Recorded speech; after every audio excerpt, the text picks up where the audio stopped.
Hey, this is Chip with The Real Dirt. On today's Dirt, I have an Instagram personality, Chef Anna with the Pot. Now, I've been following Chef Anna for a while. I love his feed. He goes around to like Walmarts and grocery stores and gives people weed. His typical MO is he walks up behind someone when they're not looking and says, "Oh, hey, you dropped this, man. Here's some weed." And just the responses they get are great. But I just really love what he's doing, you know, the social movement of it all, the culture of cannabis that's portrayed in his Instagram site and what he's doing out in public. It's just awesome. Years ago, I got involved with these people down in Gainesville, Florida, doing doobie tosses. And that was Merle the doobie tosser. You can look him up. And these guys lived in this old mill section of town called Fort Ganja.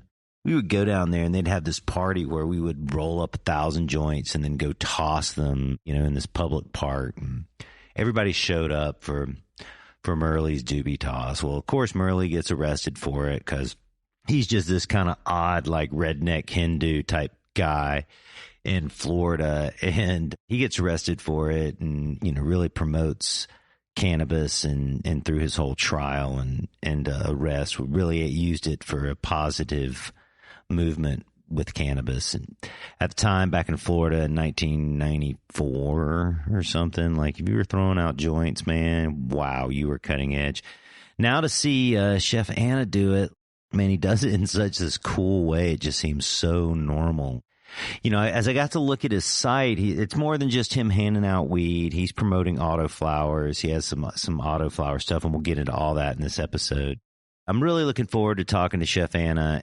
We're going to hear all about it, man. We're going to hear all about it. So if you like this episode, please download others at iTunes, The Real Dirt Podcast. You can also check us out on Facebook, The Real Dirt Podcast, as well as, you know, just drop me a line, man. Check us out at therealdirtpodcast.com, realdirt.com. And we have newsletters and, you know, information all the time that's going out. And if you ever have an episode that you're interested, hey, let me know about it, man.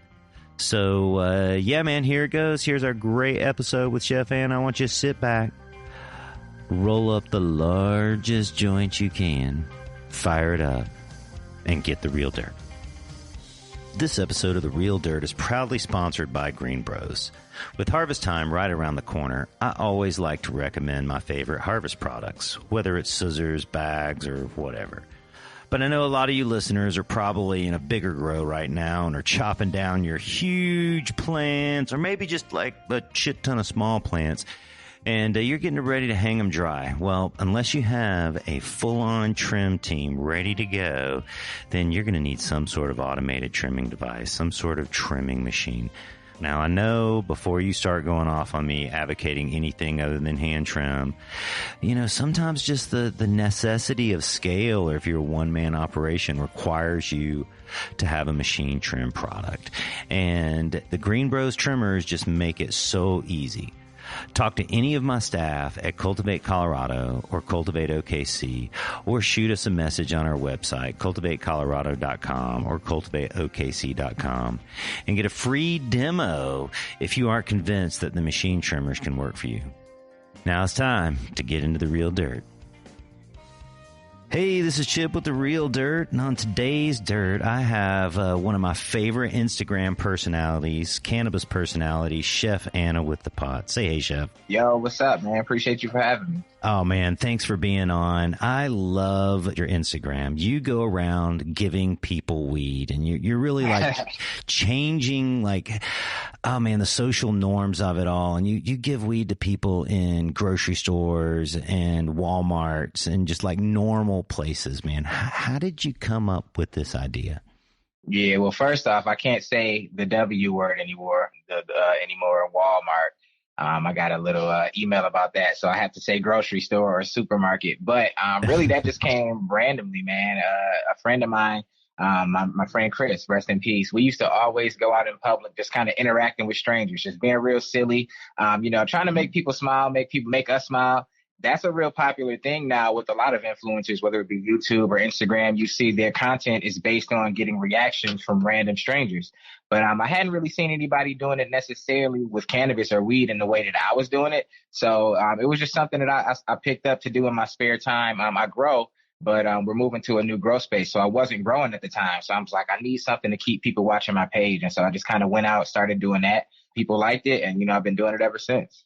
You were doing this type of stuff, spoofing people in public, so to speak, before Instagram or before cannabis. Oh man, like I'm talking about all the way back to middle school, man. Like we used to just go out in public and just act silly, man. Like I say it all the time. Like sometimes when I get back up with that group of friends, I say if YouTube can, we were just a generation too soon. Mm-hmm. If YouTube was around back when we were younger doing that and we were filming that, we would have been huge. You know what I mean? Like I've been doing stuff like this for a long time, so it's cool to kind of watch it all come full circle. Where'd you grow up, Chef? I grew up in Detroit. Shout out to my city, Detroit, Michigan. I can imagine you as a young hooligan rolling around the streets. Yeah, man. It was all in good fun though. Like that was kind of our way of keeping out of trouble, though we might have pushed it a little bit sometimes and messing with people. It was all in good fun. We never hurt anybody. We never take from anybody or anything like that. And I think that kind of shows through in my current antics or my current bids where I'm, like you said, giving away weed to people in public, whether they want it or not, just kind of presenting it and you see it's all in good fun, something to make people happy. What's your favorite interaction when you've been doing this type of thing by giving cannabis to people?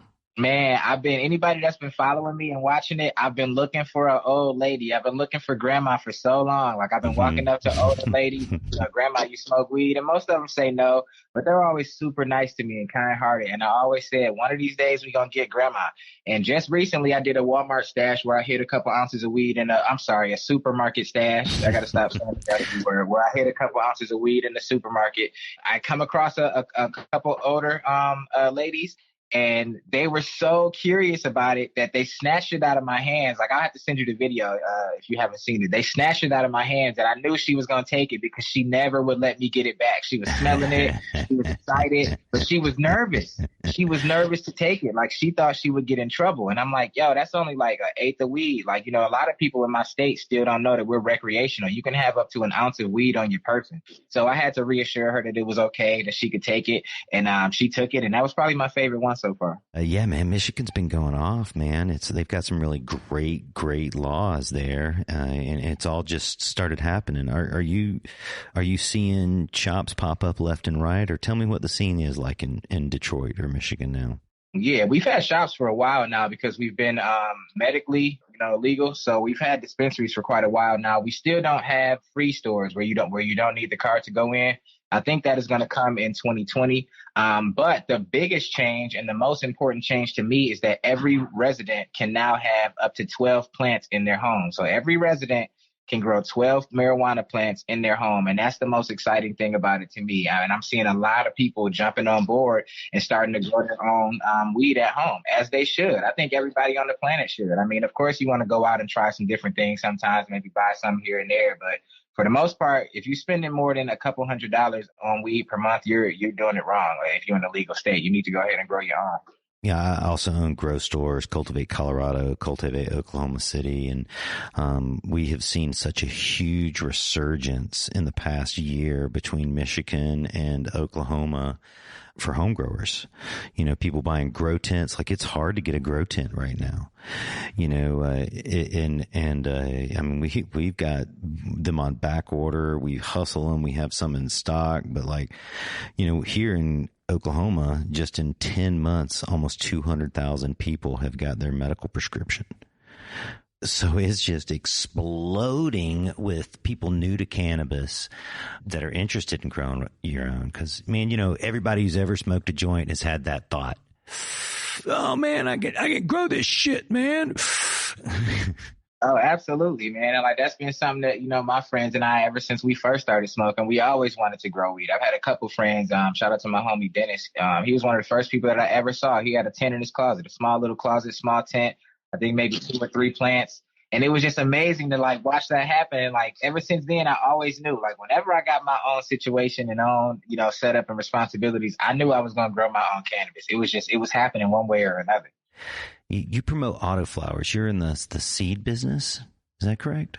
Not specifically. I wouldn't say I promote autoflowers, but it is all I grow. I am a champion of growing autoflowers in terms of I tell people that it's the future of home growing.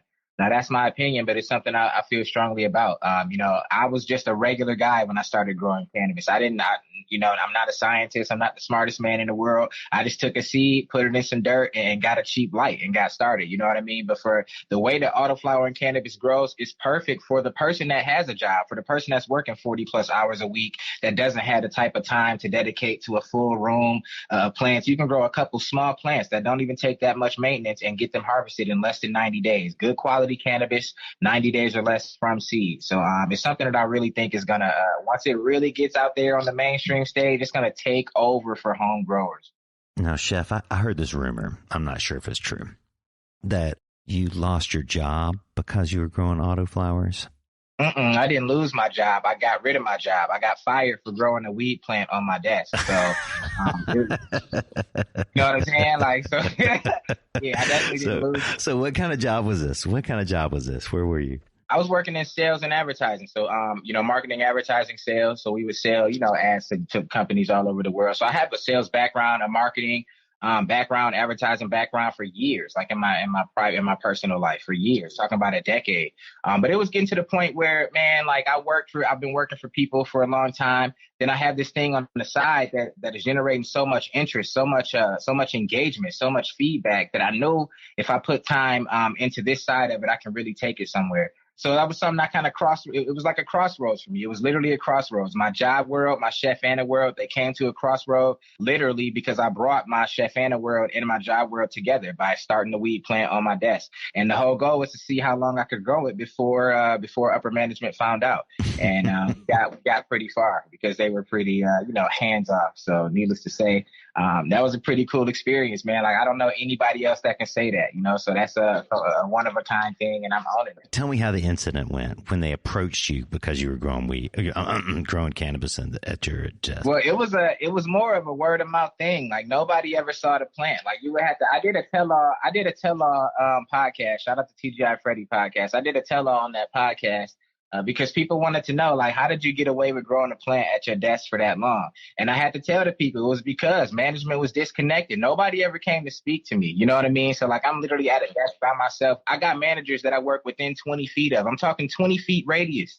You see what I'm saying? Like, so if I can get away with something like that, man, like, you already know that I'm not even in the place that I'm supposed to be. You know what I'm saying? So, like, it was really like a word of mouth thing. I think a couple people had started seeing some Instagram posts. My page was getting bigger. That particular post of me growing the plant at my desk got a lot of traction. And so they had come over. I had got tipped off. They had come over. And, I'd already took the plant out, but they had, confronted me about the picture. I owned up to the picture. And, they told me that they would have to make a decision. And that was that. I had it. Of course, I was recording the whole time. If anybody knows me, I got my Anavision glasses on, so I was recording the whole thing. I put the video out; it's still there for anybody to go see. So that was a crazy event, and I liked it. I love it. It's one of a kind, man. I got fired for growing weed at my desk. What's up?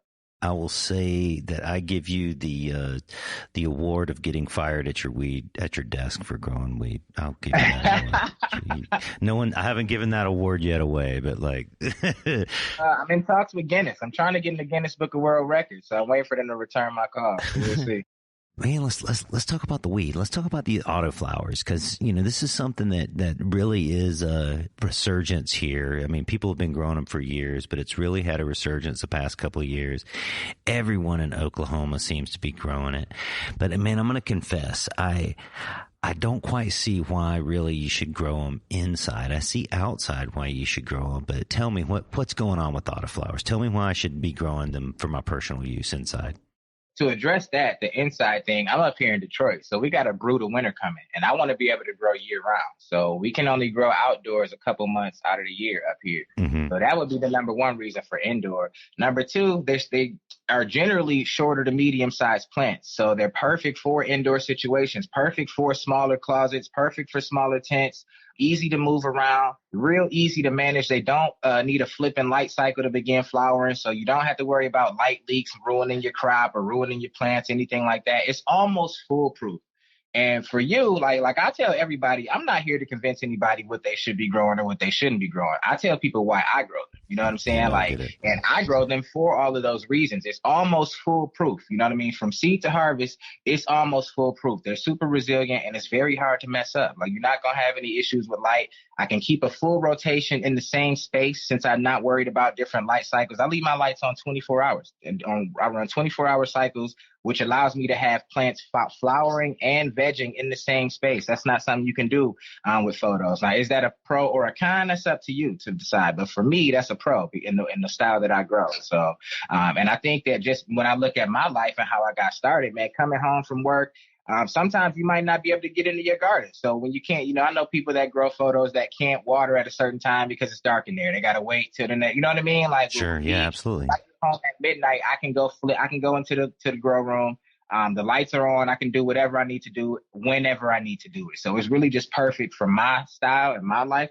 And I know it's a lot of people out there like me, and I say it's perfect for y'all to do. Jump on that auto wave. Can you just grow them in the corner? Do they require the same amount of light as photos? Like, it's the same thing, right? It's the same thing, man. It's like a cousin. Me and my cousin are the same. We both humans. We just got two different lineages. You know what I'm saying? But we're both identical. If you look at the both of us, we probably have a lot of the same features. We look exactly alike.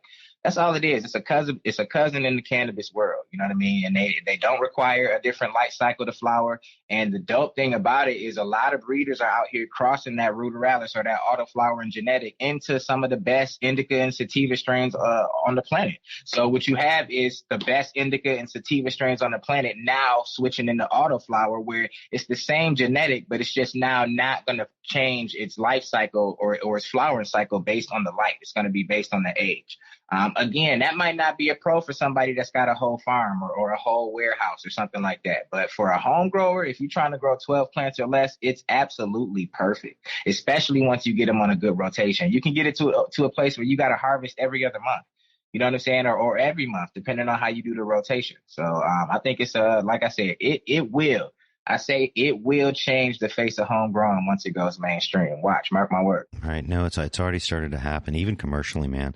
So for the people out there who don't quite follow what we're talking about, is most cannabis plants are triggered to flower by a photo period of 12 hours or something around there of darkness. And with autoflowers, a trait has been bred into them where they flower over time. So, so you just plant the seed and it starts to veg. It goes into flower at just some point, and it has a set number of days for the crop. It's 70 or 90 days, right? Do you have an average time these things pull, or are they all different times? That's general. I would say 65 to 90 is a nice general in the right environment. Colder temperatures, they'll grow longer, and colder temperatures, I've seen them go 100 plus days, 120 days. But as long as you got the right environment, anywhere between 65 and 90 days, you would say is a safe bet. So you have these hybrids of autoflowers that are crossed with normal photos. Like, when you plant those seeds out, do you get any photos out of it, or is it just all autoflower? Now, I don't dabble in that, in crossing photos and autos together, but it would be just like any other breeding. You would take the auto, take the photo, cross them. The offspring of those you grow out, and the ones that have the autoflowering trait, you isolate those and keep breeding that autoflowering trait into those. The ones that still need light to trigger, you grow them out, give them away, do whatever you want with them. But you basically select in that, you basically breeding that trait into the sativa or the indica over time. Now, that's not something that I've started doing yet. I like autoflowers, and when I start the breeding program, it'll be auto to auto. I don't really, I may dabble with a photo like outdoor and pollinate it, but I'll pretty much be crossing the auto to auto, some of the best auto genetics in the world. So tell me what you're growing now. Right now, I'm in a transitional period. I got a couple things growing right now, though. I always got to keep some plants growing. So I got a couple pink Panama plants growing from Mephisto Genetics in my side closet. But I'm in the process of renovating a 10 by 12 room in my basement, attached adjacent to which will be my grow studio, photo, video. I'm going to have a bar with the desk so I can do, promo and products and whatnot. And it's crazy watching it all come together. Anybody that's following me on Instagram, you can kind of watch me build that. I call it the grow space of my dreams. But that's really what I'm doing right now. So I don't have any full runs going, but I can't wait to get back to growing a full run of plants. I don't know what I'm going to plant once I get this room finished. What's been your favorite autoflower so far? with autos, it's all about the genetics. Like a lot of people have bad experiences with them. I hear they'll reach out to me and say, the plant wasn't strong, or all I know is if you got good genetics, you can produce quality weed in the autoflower form. So I like all Mephisto genetics for the most part. Night Owl seeds, I like that. BSB, Top Shelf. I mean, there's so many breeders out there now, all the way down from the large scale, all the way down to like the mom and pop style breeder. Man, there's so many out there. And so if you are unfamiliar with all those, just get out there and do a quick search, man. You're gonna come across everybody, or you can come to Chef Anna, check it out. I can get you some seeds or something, some little program that I'm working on. Man, this is so interesting to me. I'm glad we got a chat here. Let's take a little quick break. I need to roll up some weed here, and we need to get a little sponsorship going on. So yeah, hey, just sit back for a second, and we'll be right back. Hey guys, it's just about harvest time, and I know some of you have even started to chop some plants down and hang them up to dry. Well, it doesn't matter if you've got a large-scale operation or just as you and a mom and pop, you need a trim machine. Man, I understand hand trim is considered the best way to go, but sometimes you just can't do that, or sometimes a trim machine gives a little aid in finishing out your crop. So if you're interested in a trim machine of any type, especially the Green Bros trim machine, give us a call at Cultivate OKC or Cultivate Colorado. You can even check us out at cultivatecolorado.com or cultivateokc.com.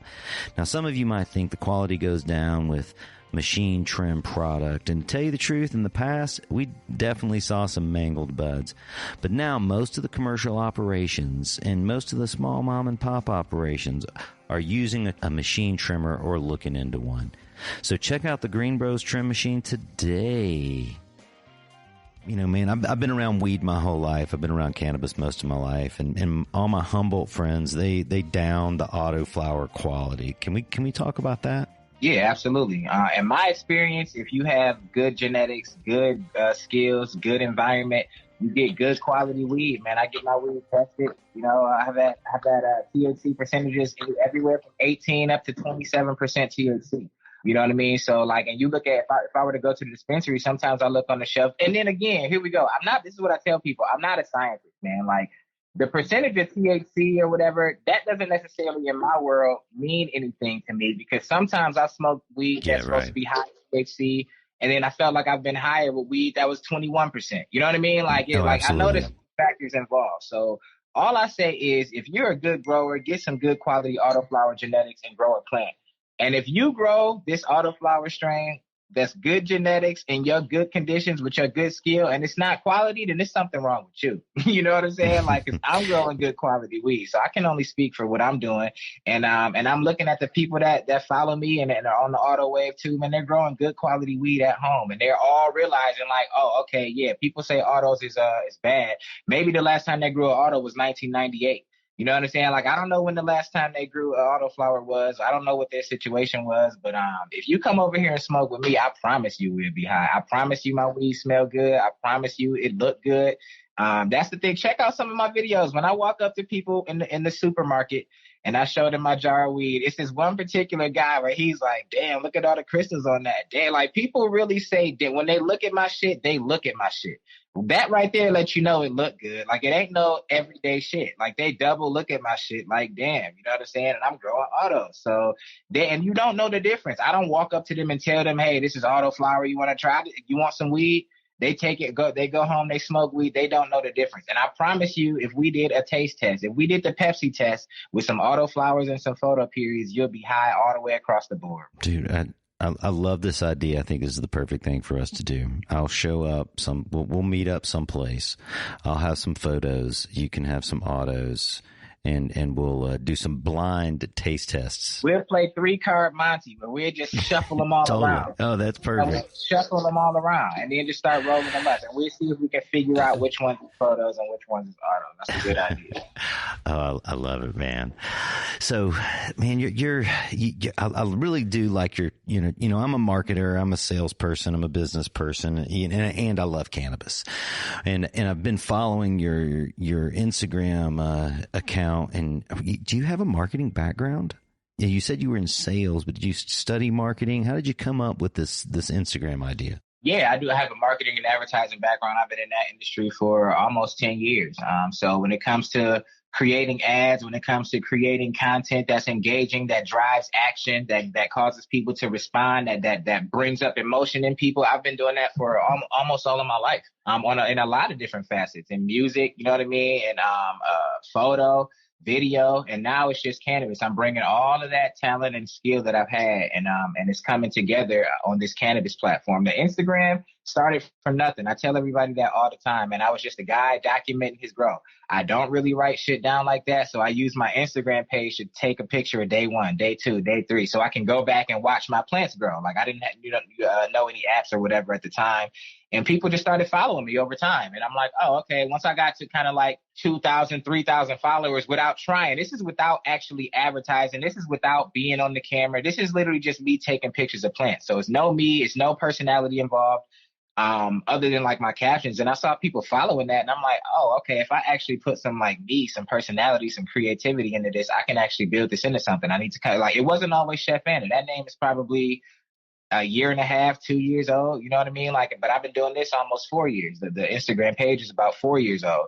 I was Autoflowers Anonymous when I first started. That was the Autoflower page, Autoflowers Anonymous. And I changed it to Chef Anna, and, created a logo, kind of created the personality, and ran with it. And I said, I've been doing that ever since.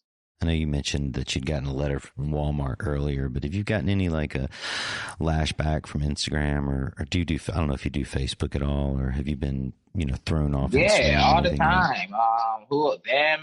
Universal Music. Who else? A few, like all the time, man. I used to play music. They wouldn't let me do that. Instagram all the time. Instagram sends me little threats all the time about shutting my page down if I do this, if I do that. But that's not just me either. That's the entire cannabis community right now. All of us. All of us. Yeah, a lot of people are feeling that. I used to feel like it was only me, but 'cause I would always be shadow banned and blocked, but that's kind of happening across the board now. But who cares? I mean, like if they take the page down, I'll start another page. Like, it's digital. Like it's digital. Like, Chef Anna is me. Chef Anna is not the Instagram page. So if that page goes away, I just make another page, boom, and we keep it moving. We start all over.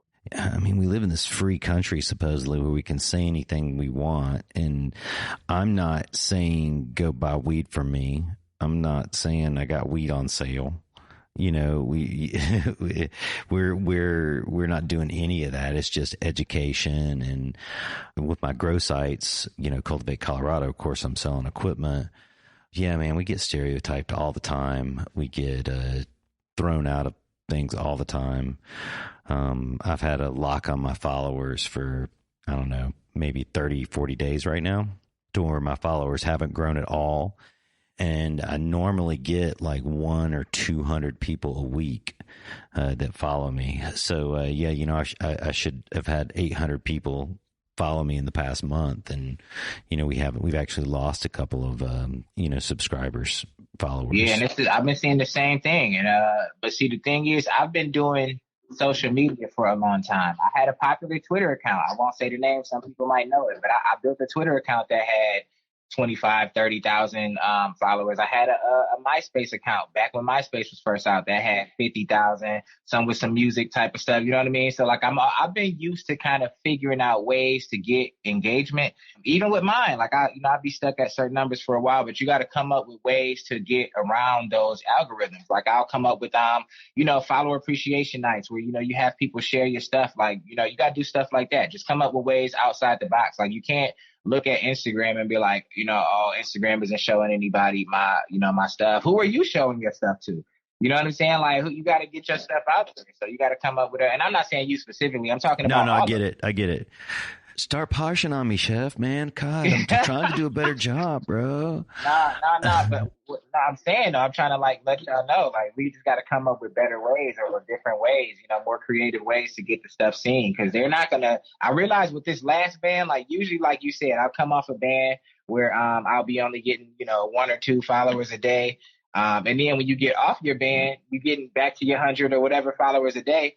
Now that I'm off my ban, I'm still not getting any followers. And that's when I realized, okay, they definitely changed the game up. It's like the good old days are over. You got to come up with other ways to get seen. I know we talked about you being a cannabis personality or an influencer. Is there some economy behind your Instagram account? Are you doing business in some way? Yeah, I got Grow Like Chef. The Grow Guide is on Amazon. We got like our Amazon store. We get traffic from that. Twitch streaming, revenue from that. Different ways. I got a media kit that I'm getting ready to put out, so I'll be doing promotions. In ways that I haven't seen other people doing. I'll be doing promotions for brands and businesses, and I'm excited about that. So now that I'm doing it full time, I'll really be able to show you guys, what I can do in terms of turning this up, turning this lane up, turning this whole autoflower wave up, the cannabis industry. I'm gonna flip it all upside down. You going to any cannabis events? Are you just local or? Just local for the most part. I want to start getting out there and going to some events, but I'll shoot you straight and be candid with you. Like, I'm not an events, but like once I get to an event, I don't know if it's just me, but like after a couple minutes, I'm ready to go back home. And I don't know if it's because I'm getting older or like, but I really feel like a lot of times it's not a whole lot to do. That's why I'll give you a sneak peek, man. This will be locally at first. Maybe it'll turn into something bigger. It'll be locally at first, but I'm going to start doing my own cannabis events up here. And it's going to be unique. It's going to be different. I have not seen anybody doing what I have planned. It's going to be cannabis events where it's actually some stuff to do, where it's actually fun, where it's actually a party, where it's actually turned up. You know what I mean? Like, I can't wait to unveil that. That's going to be crazy. So events, that's something we'll be dabbling in. And I'm excited to kind of show y'all what I got planned for that as well. Yeah, this new cannabis culture that we're developing right now, because before it was all. I grew up mostly in Northern California, and it's a bunch of white guys that want to be Rasta because we're all super stoned up there, right? And there's the California weed culture, and so there's this whole like white Rasta NorCal beach culture that's been like my cannabis culture. I mean, I grew up when I was a kid in Georgia. There's not much cannabis culture there, but we're really developing a new culture now with these ability for it to have events like we're talking about, right? To have like a tasting or a cannabis party of some sort, or cannabis Olympics, and we really get this opportunity to develop a culture that's not just gangster drug dealer oriented.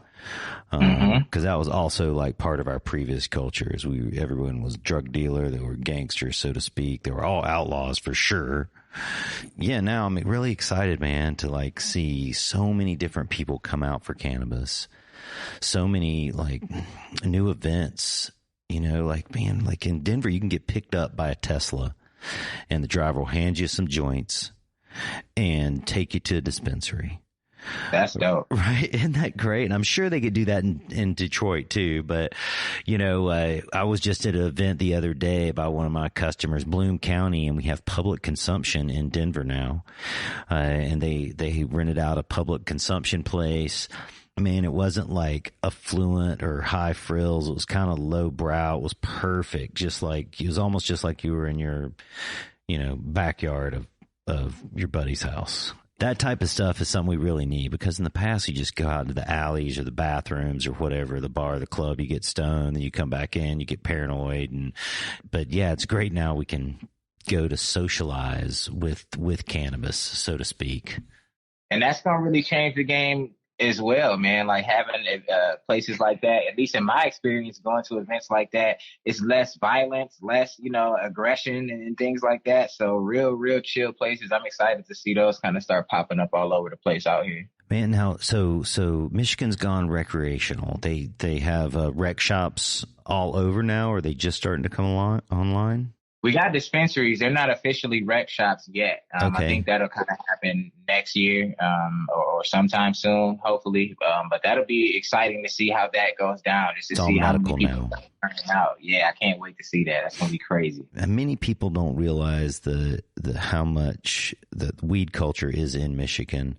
Lots of people, have come to us or come through Michigan in some manner, and it's one of those states that pop up. I don't know why. I don't even know if you realize this, but like Michigan's got a history of growing weed. And yeah, definitely. Yeah, we always had good weed. I mean, even when I first started smoking weed, we used to have good weed back in back here at home. So, yeah, we and starting to become one of the most popular in the region. If I have to, kind of toot our own horn, we really putting on, and it's really gonna change the game once Auto City hit, man. Like Auto City is what I'm calling it. That's when the Autoflower wave sweeps over the residents of Detroit, man. It's gonna be Auto City. It's gonna be amazing. Like I can't wait, man. I can't wait.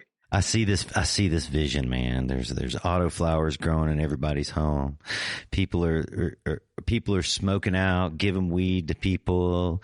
People are cooking barbecues and potato salad with ganja in it. Oh, I love it, man. I love it. Exactly. It's a beautiful thing. Everybody handing out weed. It's gonna be dope. Man, how'd you come up with his name, Chef Anna? I took the Anna out of cannabis. That way you can't spell it without me. You know, we not going nowhere. Chef Anna. Chef came from, I'm gonna be down here cooking, man. I'm down here in the kitchen cooking. So Chef Anna, can't spell it without me. So that's really simple. Like people be on me about stuff like that, and they don't realize that it's actually all really simple. I'm just a guy that didn't want to pay for weed no more. Got a seed. I took a mop bucket from under my sink, drilled holes in the bottom of it, got a cheap Chinese LED light, hung it in my closet, cleared the clothes. Matter of fact, the clothes, we didn't even clear them out the closet. I pushed them all the way to the side. You see what I'm saying? Like, I'm that guy. I'm that guy. It's that simple. Chef Anna, we in here. Oh, shit. So people look at you wherever you go because you reek of weed. Maybe. What do you mean? You're growing ganja next to your clothes. Yeah. Oh, yeah, definitely. Probably so. Yeah, absolutely. But you know how it is. Like, you go nose blind when you got it in the house. So, like, yeah, people come over and they be like, yeah, it's loud as hell over here. Like, it don't even really seem like it like that. So probably so. You're right. But hey, man, I was doing whatever it was going to take to not pay for weed no more. I was doing whatever it was going to take. And that's what I embody. That's what Chef Anna is about. Doing whatever it takes, whatever the situation is, doing whatever it takes to make it happen. Tell me about your grow. How do you like to grow your plants? I like the shorter, medium-sized plants. I like the plants that finish fast, anywhere between 65, 75 days from seed. And I like to leave my lights on 24 hours. That way I can kind of start, plants whenever I want. I might have some vegging in the corner, some flowering in this other corner. You'll really be able to see me probably use my full creativity when I get this grow room done. I'm going to have more space so I can experiment with larger plant sizes. I've been a tent grower for the last couple of years. So stepping into the grow room is going to be really exciting to kind of tackle those obstacles and challenges, if there are any. I think it'll pretty much be relatively smooth, man, just maintaining the environment and just keeping them on a rotation. That's really my grow style, always dropping something new, keeping them on rotation. So you're growing in soil and pots. You hand water it. You organic. You use chemicals. Oh yeah. I'm sorry. You want a super detail? Yeah, just growing in. I'm interested in all of it, Chef. I want to hear it all, man. Soil. I've dabbled in hydro before. I found it. I'm the simple guy. I like the more set it and forget it style of soil. Mixing up my nutrients, watering them, coming back a couple days and recruiting. Checking up on them. I like soil. I hand water them, and I spend a lot of time with my plants. Like, if you follow me on the gram, you already know I name my plants.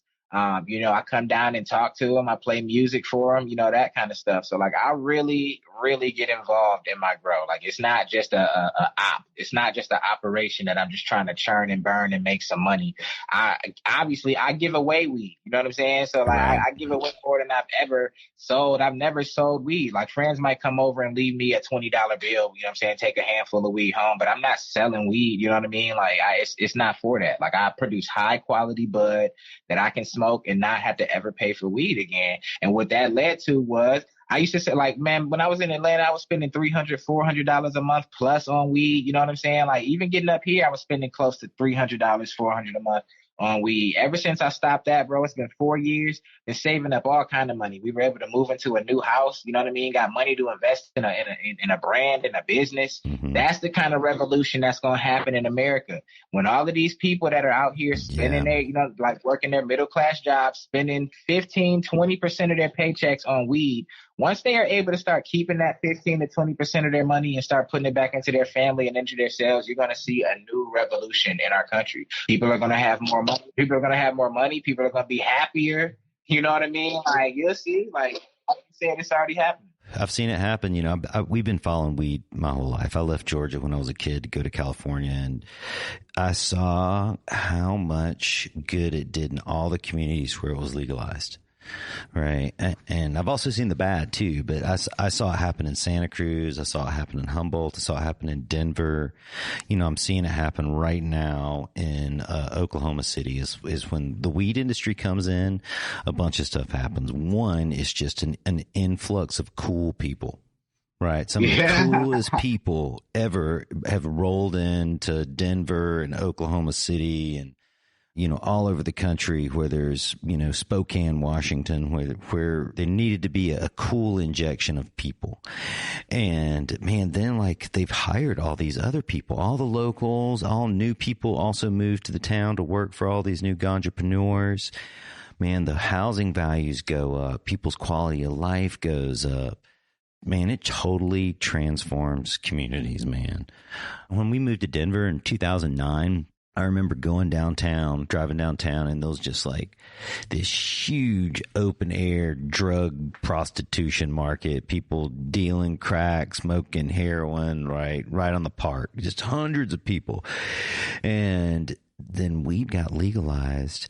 Man, all that shit seemed to go away. Yeah. Right? Like that same park today does not have that many people in there. And you walk in those same neighborhoods and you don't get harassed by the, local junkies and whatnot. Right. Yeah. And I believe it's because everybody started getting a little weed.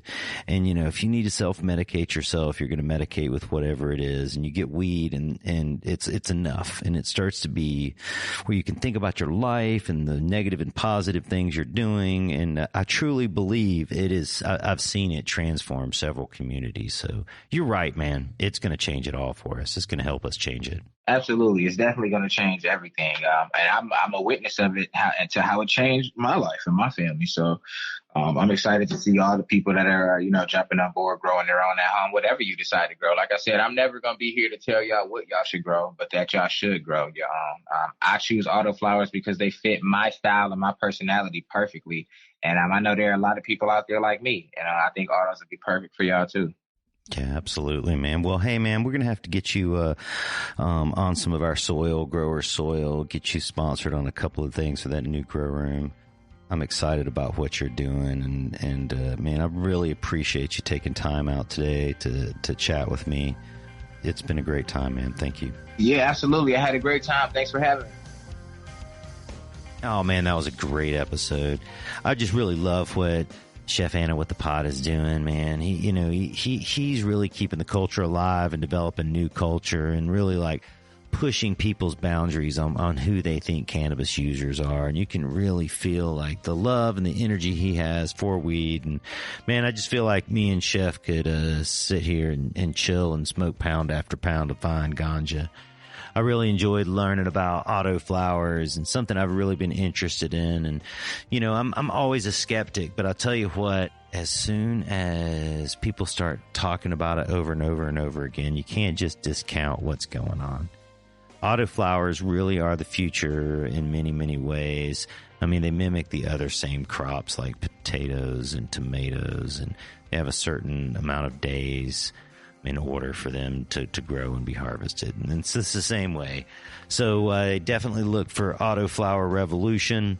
I've always seen it outside, but wow, Chef Anna's got me want to grow a little ornamental autoflower.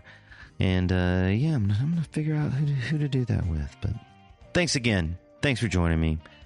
I know your time is precious, and I really appreciate you listening to this episode of The Real Dirt.